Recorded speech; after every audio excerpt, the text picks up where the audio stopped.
Oke,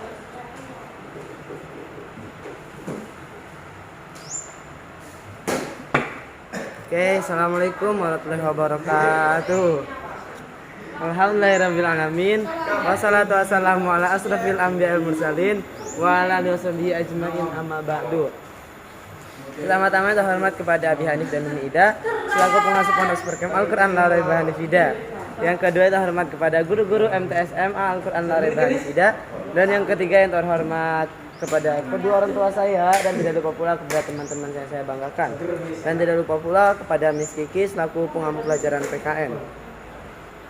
Nah, jadi perkenalkan, nama saya Al-Hikam Tajul Aulia dari kelas 12 Aliyah Al-Quran La Raiba Hanifida. Di sini saya akan mempresentasikan tentang pelajaran PKN, yaitu tentang hakikat perlindungan dan penegakan hukum. Nah, jadi pada tahun 1945 pasal 1 ayat 3. Nah, jadi negara Indonesia adalah negara hukum. Nah, jadi pada tahun 1945 pasal 1 ayat 3 itu ditegakkan bahwa Indonesia itu adalah negara hukum. Nah, kemudian penegakan keadilan, hakikat perlindungan itu bukan penegakan hukum. Nah, jadi penegakan hukum itu adalah upaya yang dilakukan penegakan hukum untuk melindungi hak subjek hukum agar tidak dilanggar. Nah, jadi adanya penegakan hukum itu supaya kayak apa? Untuk melindungi hak subjek supaya tidak dilanggar.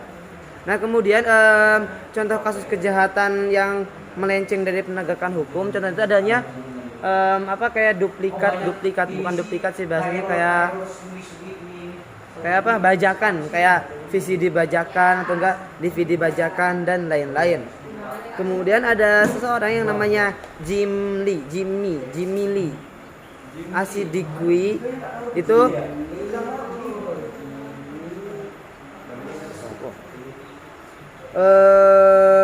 mengatakan bahwa penegakan hukum itu untuk tegaknya atau berfungsinya norma-norma hukum dalam kehidupan masyarakat dan negara.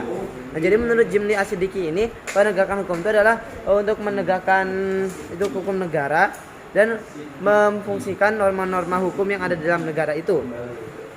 Kemudian ada macam-macam lembaganya. Yang pertama ada KPK. KPK itu apa, Mas Mus? KPK. Nah, ada KPK. Nah, jadi fungsinya KPK itu untuk meningkatkan daya guna dan hasil. Nah, jadi fungsinya KPK itu untuk meningkatkan daya guna dan hasil terhadap upaya berantas korupsi. KPK itu Komunitas Pemberantas Korupsi. Nah, jadi kalau ada yang korupsi maka tinggal dilaporin ke KPK. Nah, itu akan memberantas korupsi yang ada di Indonesia. Nah, jadi tugas utama KPK ini adalah untuk memberantas korupsi biar di Indonesia itu nggak ada orang yang korupsi. Nah, KPK ini berdiri pada tahun 2002. Kemudian yang kedua ada Jaksa NRI atau Negara Republik Indonesia. Nah, Jaksa NRI ini adalah lembaga yang dilaksanakan kuasa negara sebagai pengendali proses perkara.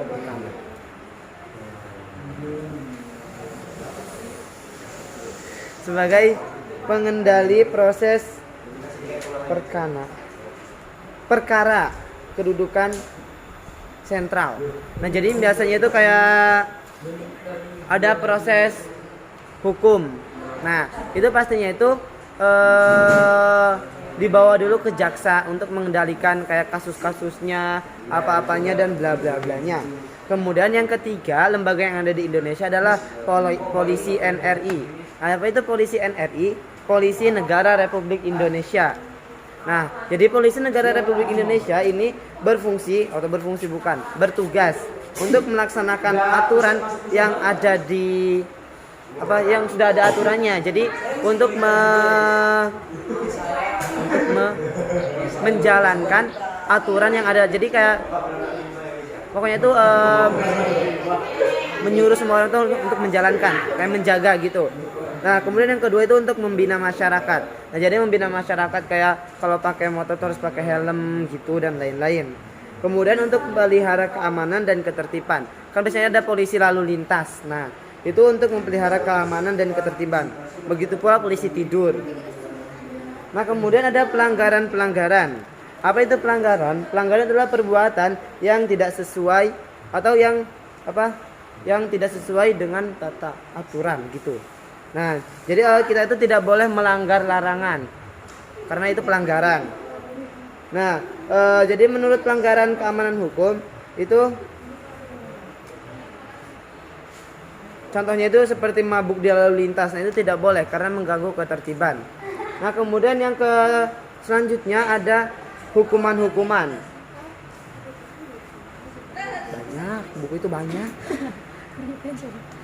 Ada hukuman. Nah, jadi hukuman itu hukum umumnya itu adalah keputusan hakim. Nah, jadi misalnya itu kayak ada masalah, kemudian dibawa dulu ke hakim untuk diputuskan hukumannya apa. Nah, itu hukuman yang paten. Nah, tetapi biasanya itu untuk merampas barang atau cabut hak tertentu. Kayak misalnya kamu melanggar ini, maka hakmu dicabut kayak gini. Nah, kemudian hukuman pokok itu biasanya berupa kurungan, hukuman mati, hukuman penjara dan denda. Nah, biasanya itu kayak kalau di Quran itu kisos. Nah, jadi harus sepadan dengan apa yang dikerjakan. Nah, kemudian terakhir ada partisipasi. Nah, kita tuh harus memahami betapa pentingnya itu hukum. Jangan malas belajar hukum. Kemudian untuk menciptakan penegakan hukum biar kayak kita tuh tahu ini penegak hukumnya itu adil apa enggak. Kemudian itu kemudian kita harus membangun kesadaran bahwa yang kita kerjakan itu emang benar atau tidak dan menanamkan sikap yang patuh terhadap hukum. Oke, sekian saja dari saya. Kurang lebihnya mohon maaf. Wabillahi taufiq wal hidayah. Wassalamualaikum warahmatullahi wabarakatuh.